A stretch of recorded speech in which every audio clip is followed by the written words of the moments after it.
नमस्कार बंधुगण, आपण माने समस्त अपेक्षा करथिले सुभद्रा योजनार चतुर्थ किस्ती एवं पीएम किसान 22तम किस्ती को सरकार तो टंका पठाइबा आरंभ करि दैछथिले, किंतु एबे भी लक्ष लक्ष लोकंक मनरे गोटिए प्रश्न, मो पड़ोसी अकाउंट को 5000 टंका आसीगला हेले मो मोबाइल को काहींकी मेसेज आसुनी।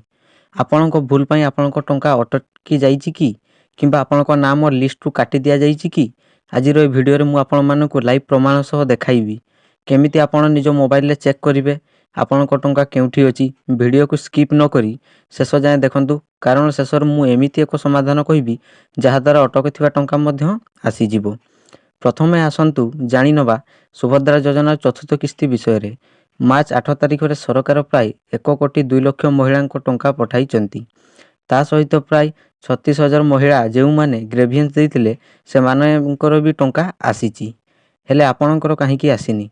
कारण मन रखंतु एथर सरकार कड़ाकड़ी भावे केवल एनपीसीआई लिंक थिबा खाता को ही टंका पठाउचंती।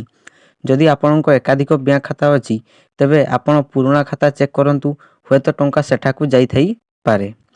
द्वितीय कारण, जेउ मानकर बयस एबे 60 वर्ष पार होई जाईची सेमानक नाम सुभद्रा लिस्ट रु काटी वृद्धपा भत्ता पेंशन लिस्ट को चली जाईची, सेति पई हुएत आपणक टंका आसुनी।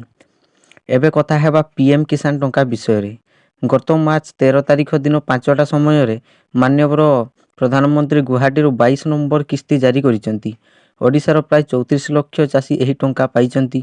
जदि आपण पाई नाहंती तेबे एही तीनोटी जिनिस तुरंत चेक करंतु। प्रथम होची लैंड सीडिंग। जदि आपण पोर्टल लैंड सीडिंग न देखा जाउची तेबे जानि रखंतु आपण को टंका मिलिबो नाही। एथि पई आपण को निजर तहसील ऑफिस जाई जमीर पट्टा वेरिफिकेशन करबा को पड़िबो। द्वितीय होची ई केआईसी मैंडेटरी। 2026 मसिया सरकार ई केआईसी को संपूर्ण बाध्यतामूलक करिसंती। जदि आपण फेस ऑथेंटिकेशन किंबा ओटीपी माध्यम रे ई केआईसी करि नाहंती तेबे आपणक टंका पेंडिंग होई रहिबो।